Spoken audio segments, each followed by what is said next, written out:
तिसऱ्या दिवसाची सकाळ मस्त उजाडली, आवरलं आणि आम्ही निघालो.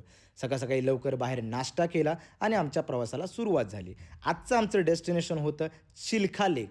तिथं पोहोचलो आणि लहानपणापासून पोहायला येतं, तरी जॅकेट घालावंच लागेल, हा मला दम देण्यात आला आणि जॅकेट घालण्यात आलं.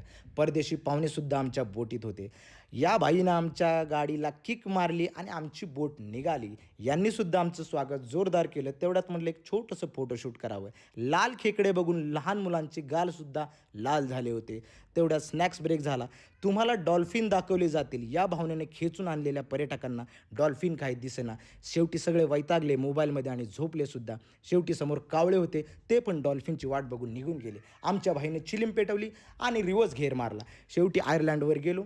बीच बघितल्यावर म्हटलं थोडंसं फोटोशूट करूयाच आणि थोडंसं फोटोशूट करून घेतलं. नंतर आलो, मॅगी घेतली आणि तापलेलं डोकं शांत करण्यासाठी म्हटलं नारळ पाणी प्यावं म्हणून नारळ पाणी घेतलं. रात्री जेवणात ओंकारला चक्क कांदा खायला मिळाला.